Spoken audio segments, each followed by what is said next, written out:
adalah informasi dan yang kedua adalah kesempatan. Jadi Betul. ketika ada informasi dan yang kedua ketika ada kesempatan, maka jangan disia-siakan karena kesempatan tidak akan datang untuk yang kedua.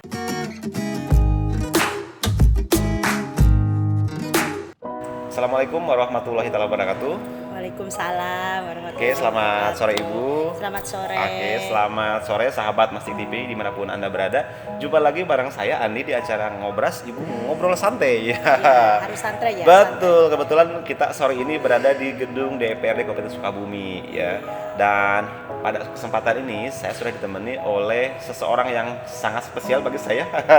Karena orang-orang kita nih PKBM tidak diduga bisa ketemu tanpa sengaja Ibu ya. Nggak diniatkan, Direncanakan oleh Allah. Dasar Allah, betul. Dan sebelum lanjut, sahabat Mastik TV, tentunya saya secara pribadi dan Mastik TV secara umum tidak bosan-bosan untuk mengajak sahabat semua, ayo bantu channel ini biar berkembang dengan cepat dengan cara subscribe, like, comment, and share. Dan tamu saya pada sore ini, izinkan saya, memperkenalkan beliau ya sebelum kita nanti ngobrol banyak terkait tema yang sudah kita siapkan. Beliau ini mempunyai nama lengkap Hajah Nuriyamah SEI MH, betul ya? Betul. Oke, luar biasa sekali. Oke Ibu, dan menurut mata-mata intel kami nih, Ibu sekarang posisi di pimpinan Bawaslu Provinsi Jawa Barat. Seorang perempuan, seorang ibu rumah tangga dengan berapa putra Ibu? Dua suami satu. Suami satu. Kalau narasumbernya laki-laki istri berapa pasti gitu ya. Iya. Ibu nih, saya ingin sedikit curhat ya ke Ibu sekalian. Meskipun memang Bawaslu PKBM memang dunia yang berbeda ya, tapi pasti ada benang merahnya kalau disambungkan Bu. Bu, kita kebetulan di PKBM itu namanya Muslim Cendekia ya. Iya. Dan PKBM kita itu sudah berdiri 2 tahun lebih. Dan saat ini warga belajar kita ya, WB itu kalau di sekolah mahasiswa, warga belajar itu hampir 600-an lah ya. Dan 115 atau 120 itu ada yang usia pemilih. Mereka DPT ya, mereka rata-rata. Kenapa mereka milih sekolah non formal PKBM? Memang mereka rata-rata secara pendidikan agak di pelosok daerah. Akses informasi kurang bagus, maka mereka diarahkan ke masuk PKBM. Nah, kalau menurut kacamata Ibu untuk teman-teman kami WB ini yang usia pemilih ya, mungkin masukan, mungkin pendapat atau mungkin arahan. Kira-kira apa sih yang bisa kami sampaikan ke teman-teman WB yang usia pemilih itu ya? Kayak yang notabene-nya rumahnya jauh dari akses informasi kadang-kadang seperti itu Bu. Sebelumnya saya ucapkan terima kasih kepada Masdik TV yang sudah memberikan kesempatan utamanya silaturahmi khusus bagi saya ya, dan membahas terkait dengan PKBM dan juga pemilu 2024. Memang ini sangat menarik Kang ya, kalau kita berbicara terkait dengan pemilu 2024 dan tentunya tadi yang berhubungan dengan warga belajar. Betul. Atau siswa dalam artian kita itu yang sudah masuk umurnya di 17 tahun ke atas. Kenapa saya patut mengucapkan banyak terima kasih? Karena gini, bicara PKBM memang selalu dipandang sebelah mata. Betul Ibu. Gitu ya. Nah, padahal secara substansi ini bukan kualitas ya. Maksudnya kesetaraan pendidikannya sama saja. Tapi justru harus berterima kasih kepada PKBM khususnya bagi warga yang ada di istilah itu pesisian. Yang mungkin pinggiran yang memang tidak terjangkau dengan sekolah-sekolah negeri atau dengan sekolah yang setara. Iya. Nah, kenapa harus berterima kasih? Karena tadi mereka dengan PKBM ini sudah mampu bukan mengikuti ya, istilahnya itu taraf belajarnya sudah menyesuaikan dengan yang diundangkan oleh pemerintah. Itu yang pertama kalau bicara terkait PKBM dengan pendidikan. Nah, sekarang hubungannya PKBM dengan pemilu ini luar biasa hubungannya erat. Jadi kalau ada yang berbicara apa sih hubungannya PKBM dengan pemilu, itu luar biasa sangat erat hubungannya. Karena kenapa? Sama seperti tadi alasannya. Jujur ketika kita berbicara penyelenggara nih Pak ya, penyelenggara itu kan ada 3, ada Bawaslu, ada KPU dan ada DKPP. Nah, Bawaslu ini tugasnya itu mengawasi. Mengawasi siapa? Di antaranya adalah mengawasi KPU. Terus juga mengawasi peserta dan juga masyarakat. Peserta itu siapa? Calon, partai politik. Terus masyarakatnya, masyarakat di sini dalam artian adalah warga yang memang sudah memiliki hak pilih atau umurnya sudah 17 tahun ke atas. Nah, jadi memang ini sangat berhubungan erat kalau bicara PKBM dengan dengan Bawaslu ataupun dengan pemilu 2024 itu. Keterkaitannya apa? Tadi secara kelembagaan memang penyelenggaranya ada Bawaslu, KPU dan DKPP. Gitu ya, dengan KPU sebagai penyelenggara teknis, Bawaslu sebagai pengawas. Tetapi perlu diingat, kelembagaan ini sangat terbatas, Kang. Sangat terbatas sekali. Sedangkan utamanya Bawaslu kudu diawasinya ini tidak terbatas. Masyarakatnya sangat luas, masyarakatnya sangat banyak. Dan saya meyakini orang-orang yang ada di pinggiran tadi, mohon maaf dalam artian pinggiran ini mungkin terjangkau jaraknya jauh, akses informasinya ini sangat terbantu ketika memang berkolaborasi dengan PKBM ini. Karena kalau bicara Bawaslu ada program yang namanya sosialisasi, kan, sosialisasi kepada masyarakat yang utamanya sudah memiliki hak pilih itu tadi, yaitu umur 17 tahun ke atas atau sudah menikah. Nah, apa bentuk sosialisasinya? Yaitu tadi, pertama, mereka itu harus disadarkan bahwa ketika sudah umur 17 tahun sudah memiliki hak pilih, dan ketika nanti di tanggal 14 Februari sudah harus dengan kesadaran hati datang ke TPS untuk menyalurkan hak pilihnya. Itu poin terakhir. Tapi poin pertamanya, karena kan gini, masyarakat itu akan selalu berpikiran, oh iya, pemilu itu tanggal 14. Tapi kan sebenarnya rangkaiannya itu panjang, kan. Kalau kita bicara PKPU ya, PKPU terkait dengan tahapan itu ada 11 tahapan yang harus dilewati, dan itu harus diketahui oleh masyarakat. Gitu ya. Misalkan contoh, jangan dulu berbicara langsung ke 14 Februarinya. Tapi harus tahu bahwa masyarakat itu sudah terdaftar atau tidak. Karena jangan-jangan yang ada di pinggiran itu mereka justru tidak terdaftar. Itu masalah klasik, Bu. Ya, makanya justru kalau hari ini misalkan kita dalam kegiatan Ngobras ini berkolaborasi dengan PKBM ini, saya sangat optimis orang-orang yang ada di pinggiran yang secara akses, baik itu akses jarak maupun informasi kurang, itu bisa terangkul, informasinya bisa menyeluruh. Jadi sukses pemilu 2024 insya Allah itu akan tercapai. Saya kira seperti itu. Ibu.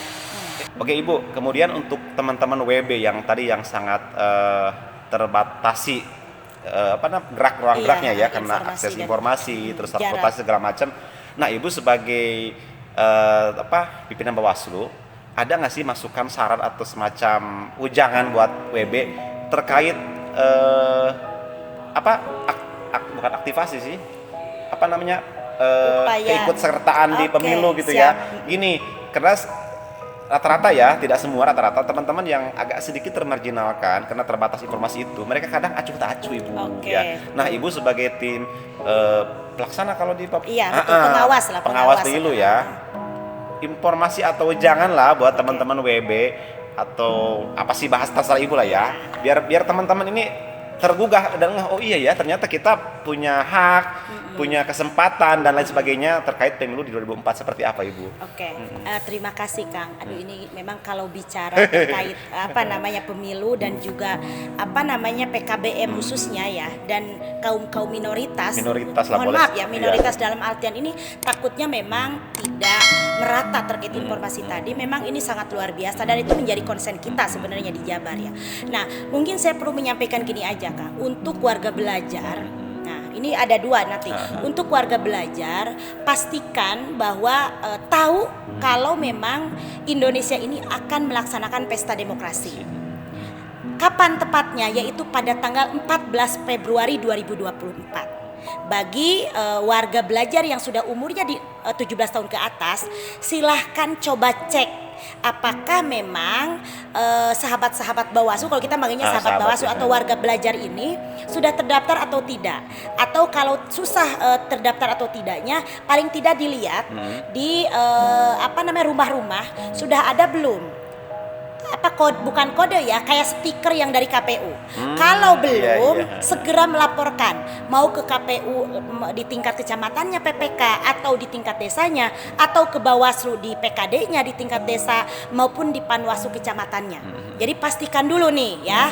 Jadi pastikan apakah kita terdaftar atau tidak. Karena percuma kalau nanti di tanggal 14 kita sudah tahu, sedangkan hari ini kita belum terdaftar, kita tidak bisa ikut memeriahkan, ikut memberikan hak, ya gitu ya. Sayang gitulah. Karena sekali lagi satu suara ini akan menentukan nasib bangsa.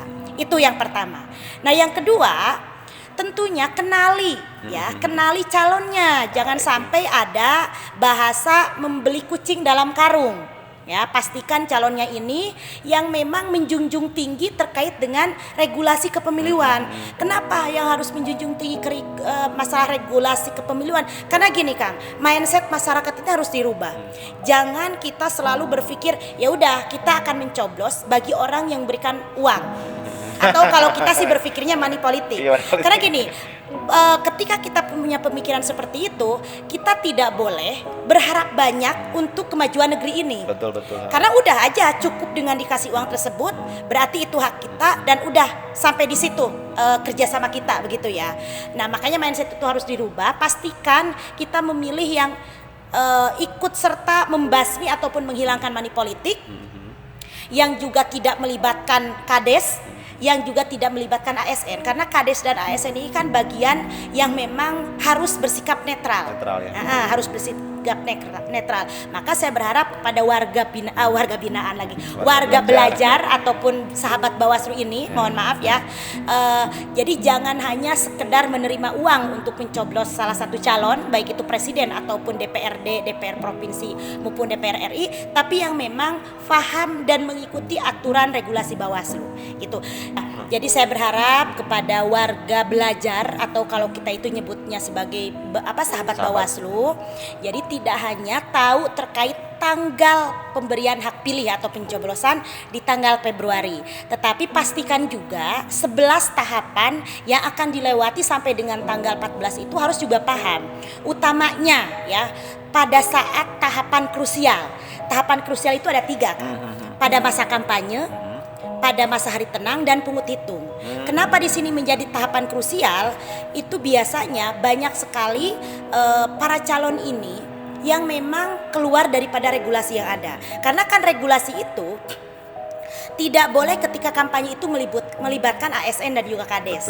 Anak kecil ya, itu tuh sangat-sangat dilarang. Nah, makanya terus yang kedua, ketika hari tenang itu jangan dijadikan waktu ataupun momentum justru untuk serangan fajar atau membagi-bagikan uang gitu ya. Dan apalagi dipungut hitung. Itu biasanya kan kalau ada yang berangkat itu mereka kasih uang dan lain sebagainya. Maka saya berharap sekali lagi ketika memang menemukan hal demikian, bantu Bawaslu sebagai pengawas partisipatif. Caranya seperti apa? Laporkan bahwa misalkan calon anu ternyata melibatkan ASN dan kades, laporkan aja ke Bawaslu, baik itu di tingkatan desa maupun di tingkatan kecamatan gitu ya. Atau memang ternyata tidak bisa karena akses jarak, silahkan kunjungi website ataupun media sosial Bawaslu, baik itu Kabupaten Sukabumi maupun provinsi itu sendiri gitu ya. Jadi saya mohon tidak hanya menyalurkan hak pilih, tapi jadilah sebagai pengawas partisipatif dengan cara ikut mengawasi seluruh tahapan pemilu. Dan ketika ada pelanggaran-pelanggaran yang ditemukan oleh warga belajar, silahkan laporkan ke kita. Oke, siap. Terakhir Ibu, siap. Ini terkait warga belajar, bukan terkait pemilu 2024. Siap. Teman-teman warga belajar seperti yang kita bahas tadi ya, tidak sedikit yang kurang beruntung ya, sehingga mereka harus putus sekolah atau tidak melanjut ke jenjang yang lebih tinggi. Nah, jangan Ibu sebagai orang tua buat WB, biar mereka semangat dalam menapaki jalan hidup, dalam meraih cita-cita seperti apa, Bu? Nasib orang itu tidak ada yang tahu ya. Jadi yang terpenting kita sudah berupaya. Jangan melihat BKBM ini adalah sekolah yang istilahnya tuh biasa-biasa aja. Ini luar biasa loh, walaupun non formal, karena bisa menyetarakan terkait jenjang sekolah. Saya kira dengan adanya BKBM ini juga membantu pemerintah dalam wajib belajar sekarang itu. Betul, ya. Nah, lanjut aja. semua proses ini dilakukan dengan sebaik mungkin dan kita tidak pernah ada yang tahu ke depannya ketika ada peluang kita bisa mengikuti hal tersebut sehingga ya tidak ada yang tahu kita juga bakal sukses. Betul. Warga belajar juga akan sukses seperti orang-orang yang ada di luar sana. Karena gini, yang menjadi faktor kesuksesan itu hari ini ya bukan saja terkait belajar formal atau non formal ya. Kalau kita lihat artis kan sebenarnya nggak semuanya formal ya. Betul. Ada juga yang bahasanya homeschooling dan lain sebagainya. Ya. Itu PKBM padahal. Ya, padahal itu PKBM kan. Tetapi yang membuat sukses itu adalah satu. Mungkin dua, bukan satu ya. Dua adalah informasi dan yang kedua adalah kesempatan. Jadi ketika ada informasi dan yang kedua ketika ada kesempatan, maka jangan disia-siakan karena kesempatan tidak akan datang untuk yang kedua kali. Oke, luar biasa, mantap sekali. Oke, terima kasih Ibu ya. Sami-sami, mudah-mudahan bermanfaat ya. Mudah-mudahan kami dari Bawaslu bisa silaturahmi ke PKBM, ke TV Masdik dan juga Masdik TV dan juga PKBM-nya Muslim Cendekia. Muslim Cendekia. Sekali lagi terima kasih ya. Oke, sahabat Masdik TV, itu ya obrolan kita tadi bersama orang tua kita ya di Warga Belajar. Dan seperti yang saya bilang tadi di awal, ayo bantu channel ini biar berkembang dengan pesat ya dengan cara subscribe, like, komen, dan share. Sebentar Kak, gimana Ibu? Perlu disampaikan kenapa di depan kita ada icon duren karena ternyata Masdik TV dan juga PKBM ini tempatnya itu dan lokasinya di Cikakak yang konon katanya Cikakak ini adalah penghasil duren terbesar di Kabupaten Sukabumi dan sudah beberapa kali melakukan pameran yang memang luar biasa menjadi ikon daripada Sukabumi itu sendiri. Luar biasa, ingat itu ya durian Cikakak. Durian Cikakak. Oke, sahabat Masdik TV, kita undur diri dan sampai ketemu lagi di acara Ngobras lain waktu, lain narasumber tentunya ya. Dan terima kasih Ibu sekali lagi. Sami-sami. Ya, dan terakhir wassalamualaikum warahmatullahi wabarakatuh.